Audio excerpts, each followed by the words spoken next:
Tiga pemain baru naturalisasi akan gabung di timnas Indonesia yang akan melakukan persiapan untuk Piala Asia 2024. Ini adalah siasat Sintayong agar bisa meredam negara kuat di Piala Asia.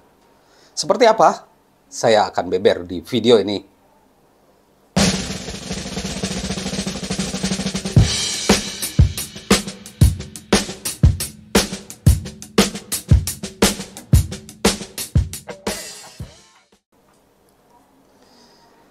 Halo teman-teman, jumpa lagi dengan saya Devri Saifullah. Kita sudah mendengar kabar terbaru terkait pemain naturalisasi. Yang teranyar yaitu 2 pemain naturalisasi sudah disetujui oleh DPR RI lewat Komisi 10 dan Komisi 3, yaitu J.I.D. Jes dan juga Nathan Chuaon.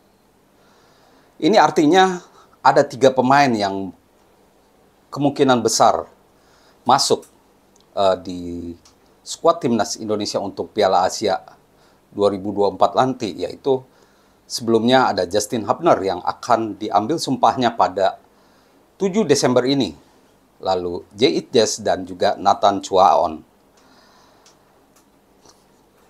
Tambahnya adanya 3 pemain naturalisasi yang baru di timnas Indonesia tentu akan menambah kekuatan kita, timnas merah putih, di Piala Asia 2024 nanti. Kita tahu bahwa skuad timnas memang masih belum oke 100% ya. Timnas membutuhkan kekuatan baru. Dan tambahan 3 pemain naturalisasi mungkin akan menambah kekuatan timnas Indonesia di Piala Asia nanti. Sebenarnya ada satu lagi pemain, yaitu Ragnar Oratmangun, tapi pemain Fortuna Sittard, klub Eredivisie Belanda ini baru datang belakangan, sehingga belum diketahui apakah bisa secepatnya diproses oleh PSSI. Karena sampai sejauh ini belum ada kabar dia akan menjalani rapat dengan DPR. Sedangkan 3 pemain lain sudah hampir proses akhir. Nah, kita akan membahas apa siasat Sintayong dengan kehadiran 3 pemain ini. Justin Hubner, dia merupakan pemain Wolves U21. Dia bahkan sempat jadi kapten saat melawan Leicester City di Premier League 2. Premier League 2 ini liga khusus tim U21 klub Premier League yang main di Premier League. Nah, Justin Hubner seorang bek tengah murni. Berdasarkan statistik dan catatannya, dia jarang main di posisi lain. Selain itu, dia juga sudah mencetak 3 gol dari 9 kali penampilannya dengan Wolves U21. Dia sempat masuk daftar pemain saat Wolves melawan Arsenal pekan kemarin di Liga Inggris, tapi tidak jadi bermain.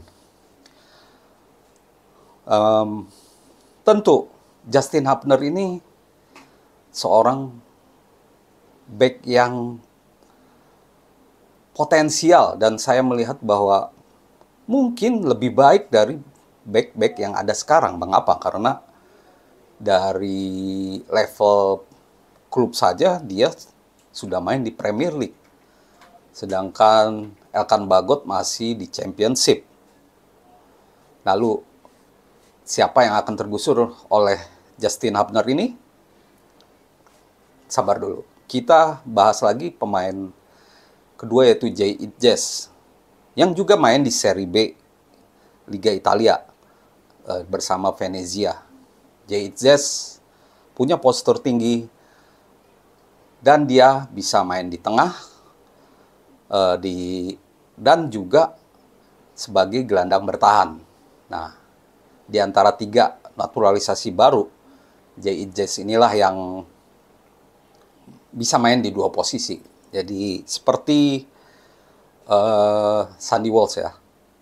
Yang ketiga itu Nathan Chuaon. Ini back kiri.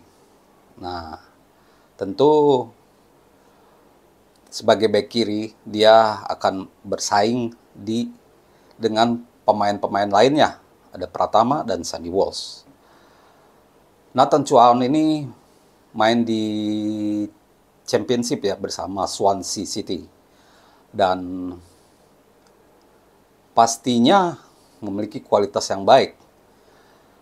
Dalam rapat dengan DPR, PSSI juga sudah menjelaskan bahwa PSSI tidak asal naturalisasi. Selain memiliki darah Indonesia, pemain-pemain ini memang harus disukai oleh Sintayong. Jadi jangan diragukanlah kualitas pemain-pemain ini. Karena Sintayong sudah melihatnya. Sintayong menginginkan pemain ini. Lalu bagaimana pengaruhnya untuk timnas Indonesia? Tentu kalau untuk menjadi starter harus diuji coba dulu. Nah, saya berharap bahwa ketiga pemain ini bisa langsung masuk TC Timnas di Turki pada 20 Desember sampai 6 Januari nanti. Di Turki nanti kita akan menjalani 2 laga uji coba melawan Libya. Ini sebenarnya kurang, tapi Libya negara dengan peringkat yang lebih baik dari Indonesia. Setidaknya kita bisa mengukur kekuatan melawan tim-tim Asia Barat ya, seperti Irak, Libya, Palestina atau Iran. Sebenarnya saya harapkan Iran, tapi mungkin Iran punya target lebih besar lagi, ingin uji coba dengan negara yang lebih kuat mungkin ya, sehingga hanya mendapatkan lawan dari Libya. Tapi tidak masalah, 2 laga uji coba bisa menjadi ajang bagi Sintayong untuk menguji 3 pemain naturalisasi. Apakah mereka lebih baik dari pemain-pemain yang sudah ada sekarang? Apakah mereka cocok dengan skema Sintayong? Apakah mereka bisa diandalkan untuk melawan Vietnam, Irak, dan Jepang di Piala Asia 2024 nanti? Karena target kita adalah runner up dan sehingga lolos ke 16 besar. Nah, 3 pemain naturalisasi ini saya pikir akan meramaikan persaingan. Kalau melihat level permainan mereka atau apa yang sudah mereka torehkan di klub, saya merasa bahwa mereka bisa jadi starter. Dan mengapa Sintayong sangat butuh 3 pemain ini? Karena ini adalah siasat bagi Sintayong untuk meredam utamanya kekuatan Jepang. Sangat disayangkan memang semuanya adalah dalam cuma posisi back. Tapi dengan menumpuk back, ada mungkin 5 back ya, 5-3-2 akan menjadi skema andalan kita di Piala Asia 2023 nanti. Diharapkan Jepang bisa diredam. Karena Jepang ini adalah sudah bukan level Asia lagi, mereka sudah level dunia ya. Kita tidak bisa lagi menyamakan mereka dengan klub negara-negara Asia karena pemain-pemain mereka pun main di Eropa. Di Piala Dunia 2022 lalu juga mereka berhasil hampir ke perempat final ya. Kalau saja lebih beruntung, mereka bisa lolos ke perempat final. Nah, kehadiran 3 pemain ini, apakah cukup untuk meredam Jepang? Saya pikir cukup karena kalau melihat kebutuhan skema dengan menumpuk back, ya mereka datang di waktu yang tepat.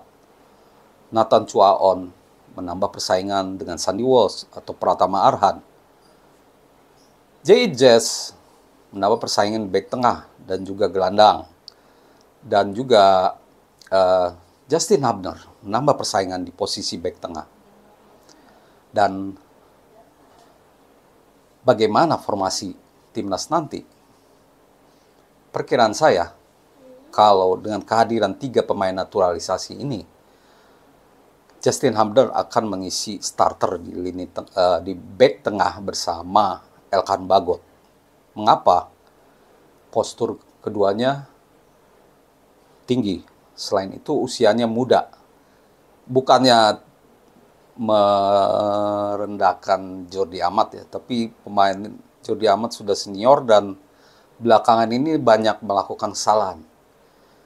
Maka itu saya berharap atau saya memprediksi bahwa duet Elkan dan Justin Hubner paling ideal untuk mengisi posisi jantung pertahanan kita. Selain Rizky Ridho tentunya ya, pemain asli Indonesia. Dan juga di back kiri ini Sandy Walsh juga Sain Patinama maksud saya ya. Sain Patinama juga bagus. Pratama Arhan juga bagus.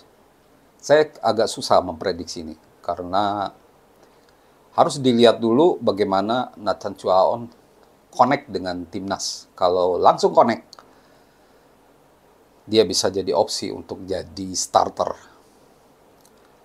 Begitupun dengan J.E. Jazz. Nah, ini J.E. Jazz juga menambah persaingan di posisi back tengah. Kalau dia langsung nyetel, bahkan Elkan Bagot bisa, atau Rizky Ridho bisa dikorbankan ya, karena kehadiran dia gitu. Kita tunggu bagaimana persiapan timnas Indonesia di Turki nanti. Kita lihat terus bagaimana mereka berkembang dan melakukan persiapan. Semoga mereka bisa gabung tepat waktu ya, karena khawatirnya mereka juga sibuk dengan kompetisi di Liga Serie A. Semoga diberi izin untuk lebih cepat gabung dengan timnas. Demikian teman-teman ulasan saya soal 3 pemain naturalisasi yang jadi siasat Sintayong. Terima kasih perhatiannya dan salam olahraga.